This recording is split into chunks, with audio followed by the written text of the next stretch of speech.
let's talk about the human that was in Mecca and Medina. There were like tons of believers.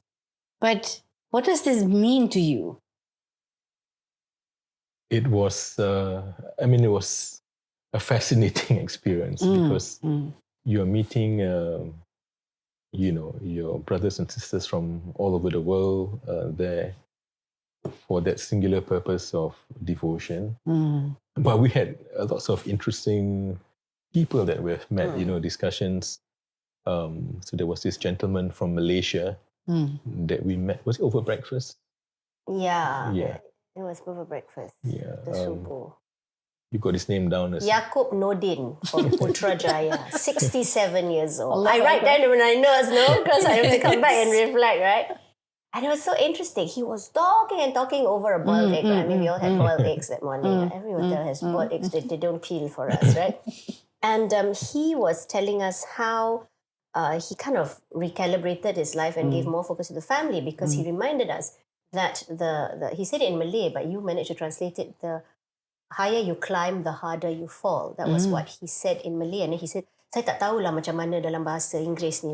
Kalau naik tinggi, jatuh mesti jatuh punya dia cakap, And he teared as he said that. So he said last time he had his businesses, but then he would go when the kids are sleeping and he would come back and the kids are asleep.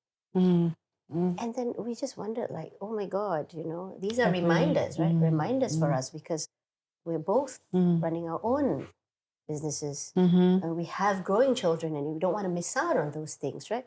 So we wondered whether, was that a message for us? He write down. So I did see him the next day as well, so I think he's a human being and he was eating his boiled egg the next day. Yeah, but we thank him for that little reminder, right? Because it's so easy To forget.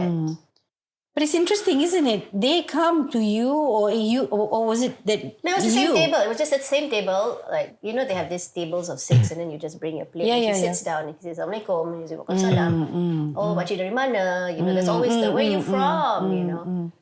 And then that's how it starts. Yeah, I also had another interesting experience. This was at Nabawi Mosque. Yes. So what happened was, I think in between prayer time, so one of the good things I did was, I read more of the Quran when I was there, right?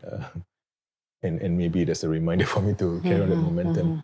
So there was this person next to me who was also reading the Quran. So we were both just in our own spaces. But there was a point in time where we just took a pause, and it happened to be a pause at the same time. So he turned around and looked at me, this... what's his ethnicity? It was an Arab man. I mean, I found out he was a native, and he had very interesting features, right? Very fine features, very bright smile. He turned around to me, and this was interesting because most of the time I would ask them, because I'm very capable, right? Where are you from? But he turned around and asked me where I'm from, and I said I'm from Singapore. And then he said, "Oh yeah, you're very much welcome here." And it was. Okay, it's not easy finding a very friendly and hospitable Arab man, but he was there saying, he said that, we welcome visitors here to do their acts of worship, so we're like custodians. So we welcome people here. And then he said, we Arab are very nice people. We revere our women folk. And, sometimes the media might make a meal out of it, right? They might put a wrong spin on it. And he said something about Islam unifying all the tribes within Arabia. And he went on to explain, how historically it was very tribal focused because the tribes would look at individual areas. And he said he was just in Singapore about a week ago, So, and it was a very pleasant conversation. He was extremely friendly and welcoming. And we were both just, finished reading the Quran. So it was quite surreal. And I didn't think of it at that point in time, but, you hear stories about, sometimes the people that you think are human beings that you meet in the various places for an Umrah might not be a human being, but it could be an angel. Right. And, if there was one encounter that I thought I might have come across an angel, it was that encounter. Right. I still remember that conversation. I mean, what are the chances of you meeting someone who's extremely friendly and who just been to Singapore where you are, and saying the things that he said about welcoming worshippers from all across the world. So that was quite amazing. Really is. I mean, the fact that you allowed him to share, the depth of content. These are very important, global content that we're talking about. Women folk la, Islam la, coming together. And the fact that interests you and kept you, engaged. So that's really an interesting encounter. Yeah, interesting. I never thought of that point, but you're right. Because it was a very meaningful content to talk about, right? Yeah, so that's interesting. You want to share on your experience with the women in the wheelchair? You had your encounters. Yeah. And the context before that, right? Because you were very saddened the fact that you could not go to Rauda. And... No, that one have. Oh yeah, but I was planning to go to Rauda that night, and so we went into door 24. I went to door 24 for Maghrib. But earlier in the day, I had seen this tall guy with elderly lady on a wheelchair, where he would park the wheelchair there, and then he would stand at that corner and just watch. And I would just walk past. That was the earlier part. I can't remember whether it's Subo or Zohor. And I was just like wondering why this man leave this woman here. Should I bring her in? Then, the back of my head says, don't be kepo, just go inside and do your prayers, right? Don't be kepo. Maybe the daughter is coming out. But lo and behold, on Maghrib I came, I saw the same man and the woman on the wheelchair. He just put her there. And then, so I was kepo lah this time around. I turned back and I made eye contact with this tall guy and I said, excuse me, would you like me to bring your mother inside? And then the back of my head, Oniatta, and then he said, yes. And at the back of my head, I'm saying, do we exchange numbers, because I need to call you back. And then he says, how many prayers are you doing inside? I said, why are you asking me how many prayers? So I said, just Maghrib. Because I think if it was Isha, then he would pick her up after Isha. And, we keep her there for 2 of the waktus, right? I said, I'm just doing Maghrib because I'm meeting my husband at Starbucks, after this. And he says, okay, I'll wait for you here after Maghrib. And he just walked away. And here I was holding the wheelchair and went, okay, you want this, right? You go and bring her in lah. Now, where do we bring her? And apparently there is a compound for the wheelchair ladies, which I didn't know. I went into one area and the lady in black said, Ibu, that way, right? So I put her in and I was shoved into the wheelchair compound as well to do my prayers. I took the lady's shoes off at the start, and got her comfortable and didn't make conversation until much later. And I remember on that day, I missed my mother so much, my 80-year-old mother. And as I wheeled her out, I said, where are you from? She said, Lebanon. How old are you? I asked her. She says, I'm 80 years old. I'm here with my son. And I started like, oh my God, my mother is 80 years old, right? And here I was wheeling and the lady got her eye zam. And then I asked her, what's your name? She said, my. Oh my. Oh my. And oh my, right? And of course, when I walked out of the masjid to send her back to her son after Maghrib and then to see him, see Nizam, I was worried, like, what if the son's not there? What is it, the case of abandonment? I don't have his phone number. I don't even know his name. And then I walked out and I saw him, thankfully. So we waved and he just took his mother. None of the exchanges whatsoever. But I did keep I asked, what's your name? And he said, Osman from Lebanon. And he's been here.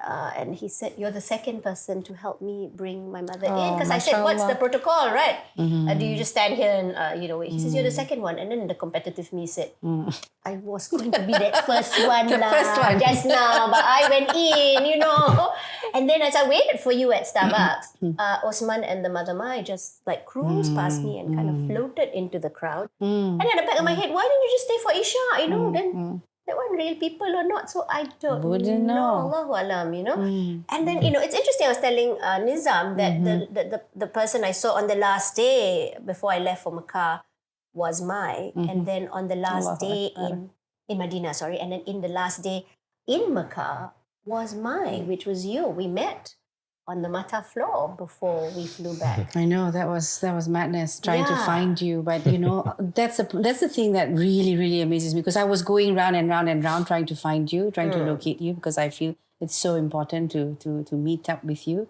in front of Kaaba. And then there you go.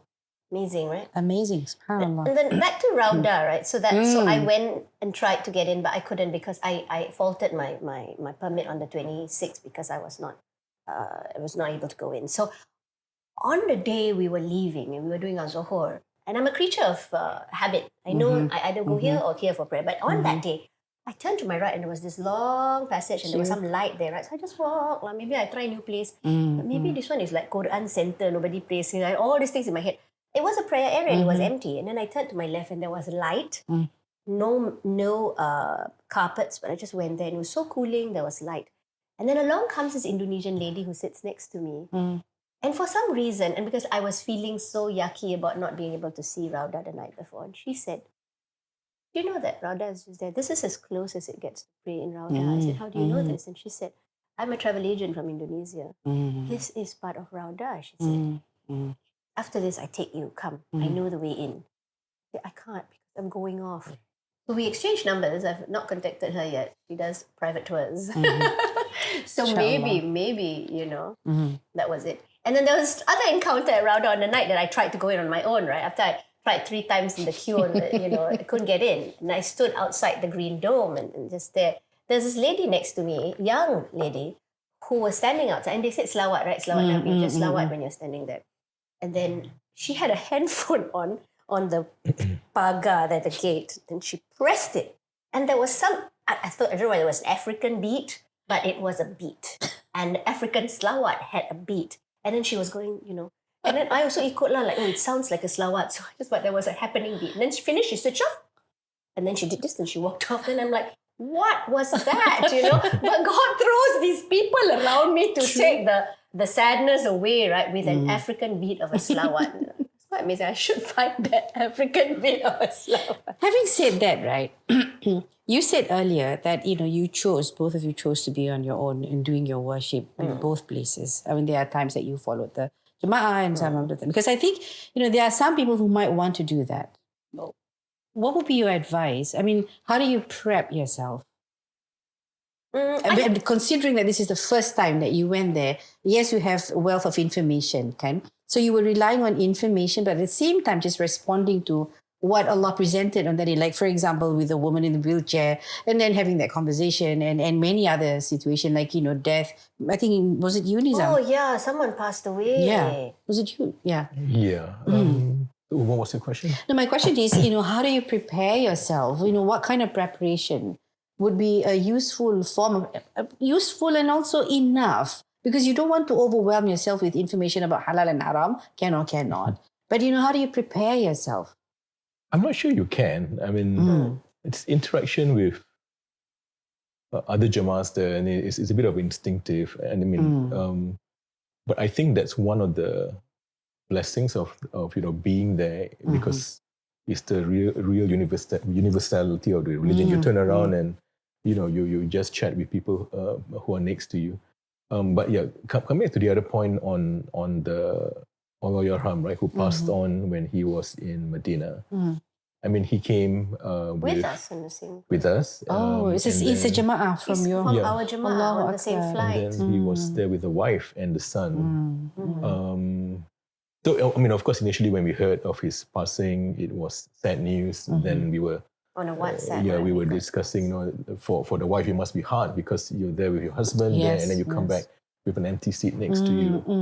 But then when we thought about this, it was a blessing because he had chance, alhamdulillah, to go into Rauda on a Thursday. So we were all in the same group. So I was there with him and the son. And then on early Friday morning, he passed on, and he passed on a Friday in Medina. And of course, we learn also that it's a blessing to do that, because the Prophet did say if you pass on in Medina, he will be there to vouch for your passage to paradise, right? So that was blessing upon blessing. So it was. I mean, of course, you can't remove the sadness for losing someone, but I think there was a very strong blessing for him. Yeah.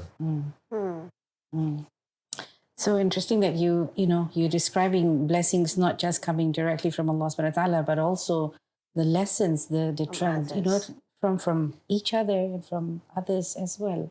We were blessed with food on our last day. So we found our way out from boarding food because we wanted to eat other things.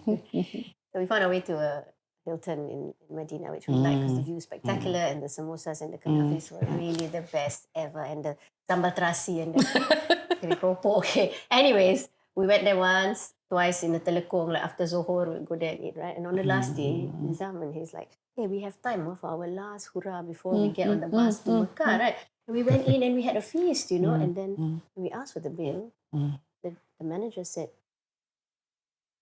Allah. like, where was that from, right? So that was blessings in the form of sustenance. His name is Asif Latif. I hope he doesn't get into trouble for giving us a free meal. In fact, I think he needs to be given a promotion for being so kind to us. Allah will. And Allah continue to guide him and protect him, inshallah. Amen.